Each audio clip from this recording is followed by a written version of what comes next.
and the people turned out by the tens of millions, and they were all united by one very simple but crucial demand: that America must put its own citizens first, because only then can we truly make America great again.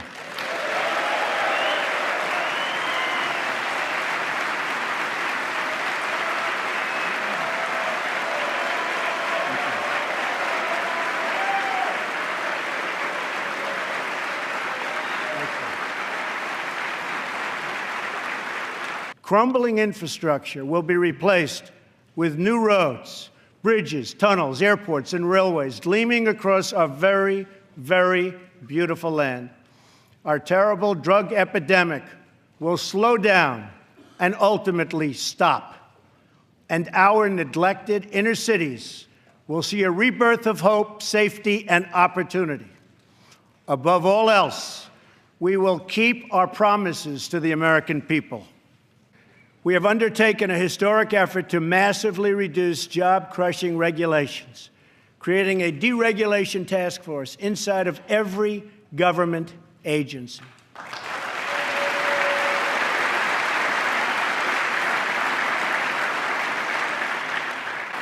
We have cleared the way for the construction of the Keystone and Dakota Access pipelines.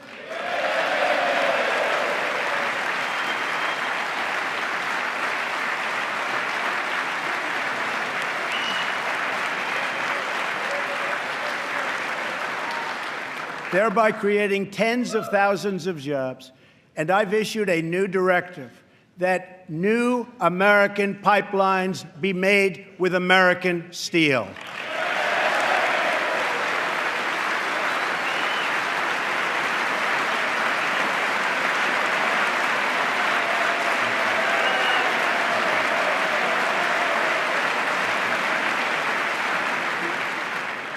We have withdrawn the United States from the job-killing Trans-Pacific Partnership.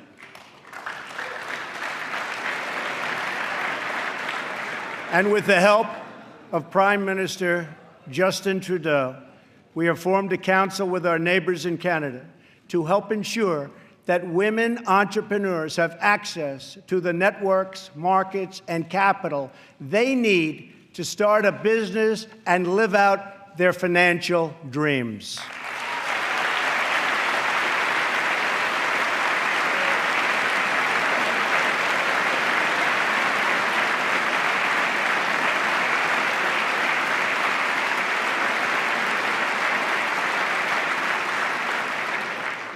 To protect our citizens, I have directed the Department of Justice to form a task force on reducing violent crime. I have further ordered the Departments of Homeland Security and Justice, along with the Department of State and the Director of National Intelligence, to coordinate an aggressive strategy to dismantle the criminal cartels that have spread all across our nation.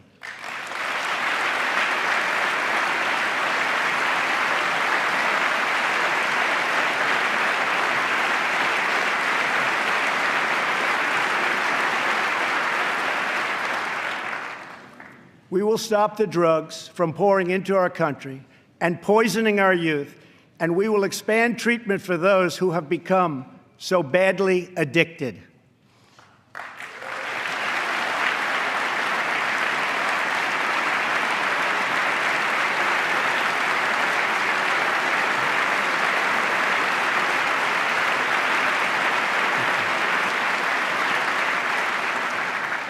At the same time, my administration has answered the pleas of the American people. For that reason, we will soon begin the construction of a great, great wall along our southern border.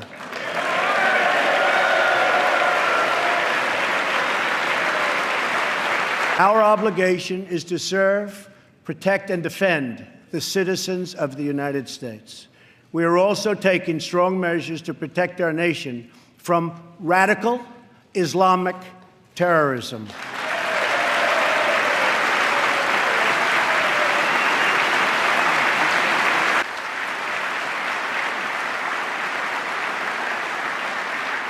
That is why my administration has been working on improved vetting procedures, and we will shortly take new steps to keep our nation safe and to keep those out who will do us harm. I have also imposed new sanctions on entities and individuals who support Iran's ballistic missile program and reaffirmed our unbreakable alliance with the State of Israel.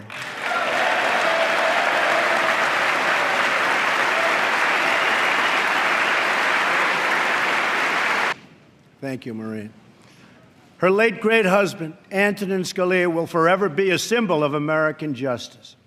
To fill his seat, we have chosen Judge Neil Gorsuch, a man of incredible skill and deep devotion to the law. He was confirmed unanimously by the Court of Appeals, and I am asking the Senate to swiftly approve his nomination. We must honestly acknowledge the circumstances we inherited. 94 million Americans are out of the labor force. Over 43 million people are now living in poverty, and over 43 million Americans are on food stamps. More than 1 in 5 people in their prime working years are not working. We have the worst financial recovery in 65 years. In the last 8 years, the past administration has put on more new debt than nearly all of the other presidents combined. Right now, American companies are taxed at one of the highest rates anywhere in the world. My economic team is developing historic tax reform that will reduce the tax rate on our companies so they can compete and thrive anywhere and with anyone.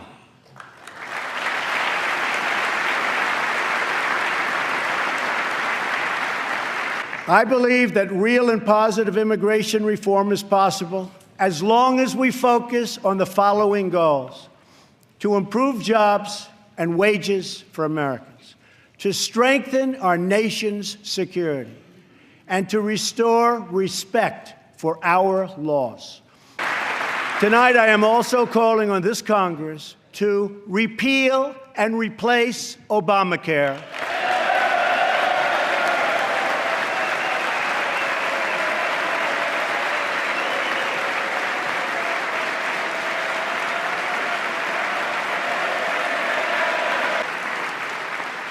With reforms that expand choice, increase access, lower costs, and at the same time provide better health care.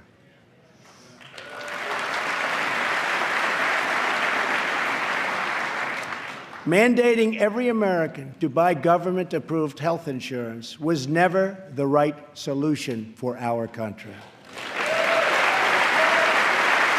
Remember when you were told that you could keep your doctor and keep your plan. We now know that all of those promises have been totally broken. Obamacare is collapsing, and we must act decisively to protect all Americans.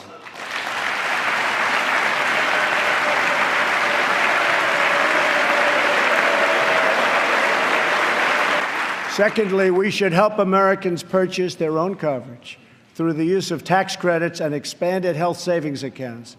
But it must be the plan they want, not the plan forced on them by our government.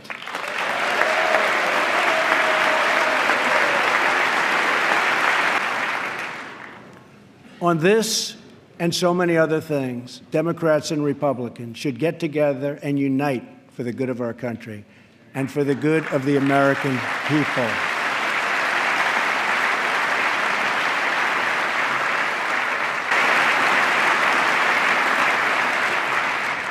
I am calling upon members of both parties to pass an education bill that funds school choice for disadvantaged youth, including millions of African American and Latino children.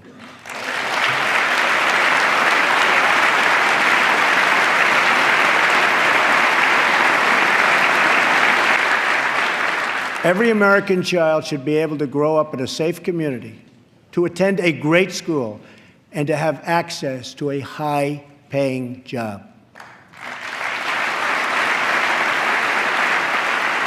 Police and sheriffs are members of our community. They're friends and neighbors, they're mothers and fathers, sons and daughters, and they leave behind loved ones every day who worry about whether or not they'll come home safe and sound. We must support the incredible men and women of law enforcement. Finally, to keep America safe, we must provide the men and women of the United States military with the tools they need to prevent war. If they must, they have to fight, and they only have to win.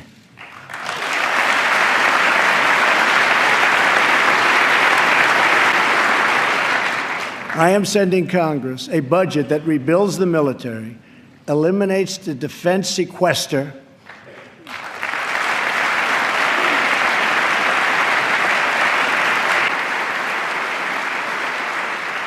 the challenges we face as a nation are great, but our people are even greater, and none are greater or braver than those who fight for America in uniform.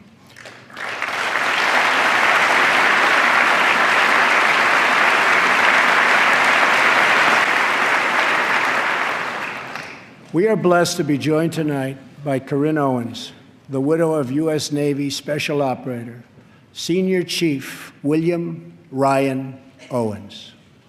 Ryan died as he lived, a warrior and a hero, battling against terrorism and securing our nation.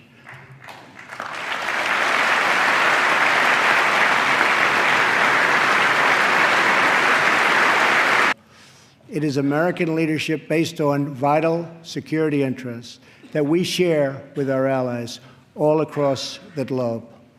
We strongly support NATO, an alliance forged through the bonds of 2 world wars that dethroned fascism. We will respect the foreign rights of all nations, and they have to respect our rights as a nation also. Think of the marvels we can achieve if we simply set free the dreams of our people. Cures to the illnesses that have always plagued us are not too much to hope. American footprints on distant worlds are not too big a dream. Millions lifted from welfare to work is not too much to expect. And streets where mothers are safe from fear, schools where children learn in peace, and jobs where Americans prosper and grow are not too much to ask.